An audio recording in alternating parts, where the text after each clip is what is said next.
sur le rôle de l'architecte avant et après les désastres naturels. C'est une approche critique sur les principes de planification bioclimatique des agglomérations urbaines pour lutter contre les catastrophes naturelles. Le principe de planification urbaine bioclimatique ou écologique se base sur l'idée que les surfaces édifiées doivent être placées dans un environnement propice à leur utilisation. Un bâtiment, même si construit avec des critères bioclimatiques, ne peut pas correspondre avec succès au principe de sa projection quand il est entouré de manière suffocante par d'autres constructions qui lui empêchent l'ensoleillement durant les périodes de froid et les courants d'air pendant les saisons chaudes. Une image caractéristique des conditions signalées est offerte par les centres de plusieurs villes contemporaines où on rencontre l'auteur démesurée des édifices par rapport à la largeur limitée des rues et des espaces publics enclavés, l'une des raisons de l'amplification des effets dévastateurs et des désastres naturels. L'approche bioclimatique de la planification urbaine et son rapport avec le microclimat d'un lieu est une question complexe, reliée au développement massif de l'espace urbain contemporain.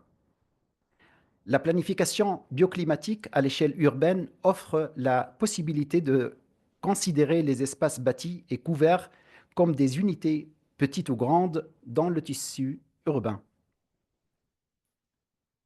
Encore plus défavorables deviennent les conditions du séjour lorsqu'à l'extérieur des bâtiments, on utilise des matériaux qui favorisent les hautes températures pendant les périodes chaudes. L'absence des îlots verts ou l'insuffisance de végétation, aussi bien que l'élément eau, transforment ces quartiers en îlots thermiques, vulnérables et prêts à subir les effets des catastrophes naturelles. Le phénomène des îlots thermiques dans les agglomérations habitées a été pris en considération proéminente durant les dernières décennies à cause de la dense activité du secteur de la construction dans les grandes villes, avec des constructions ennemies à l'environnement. Il est relié aussi à l'émission des polluants dans l'atmosphère urbaine par les moyens de transport, les constructions, mais aussi les habitants eux-mêmes. Pour les pays de l'Europe du Sud et de la Méditerranée, existent des raisons en plus pour trouver une solution pour les îlots thermiques, à savoir le fait qu'on séjourne plus longtemps dans les espaces publics. Le but de la projection bioclimatique est d'assurer les conditions d'habiter et de séjour aisées au niveau des espaces bâtis, du quartier, de la ville et de la région, et de plus ample à échelle. Bien sûr, là, on va parler de l'importance du verre et de la végétation et des plantations dans les bâtiments. Et là, c'est une approche, encore une fois, critique entre ce qui existe et ce qui devrait exister. Du moment qu'on projette une perception globale d'un site ou d'une région sur lesquelles on va intervenir, plusieurs conditions climatiques et environnementales doivent être applicables. Le terrain des nouveaux quartiers pour les espaces habités doit observer une inclinaison minimale de 4% pour favoriser l'écoulement naturel des eaux de pluie et éviter la catastrophe. Les réseaux routiers doivent être orientés selon la localisation du site d'intervention pour assurer une orientation des habitations et des bâtiments qui soit la plus favorable, permettant ainsi le meilleur ensoleillement avec une économie d'énergie. Prévoir des variations de direction de voie qui serviront comme brise-vagues pour assurer une protection contre les inondations. Quelques images qui illustrent un peu ce contexte avec l'approche et la présence de végétation, mais aussi avec les autres critères urbanistiques. Prévoir aussi le plus grand nombre possible d'espaces publics avec plantation et spécialement la végétation haute. Les arbres ont la capacité de diminuer la vélocité des vents jusqu'à 50% à une distance égale à leur hauteur multipliée par 5. Proposer, voire même imposer par des réglementations, des zones vertes indispensables qui entourent les quartiers habités. Reconquérir des espaces verts avec la plantation sur les espaces déjà bâtis, la plantation des surfaces et des terrasses des bâtiments est un processus qui est très favorisé par plusieurs grands pays dans le monde et qui devrait être appliqué le plus possible dans toutes les villes du monde. Encore des images qui illustrent cette présence souhaitée de la végétation aussi bien dans les bâtiments que à l'échelle urbaine.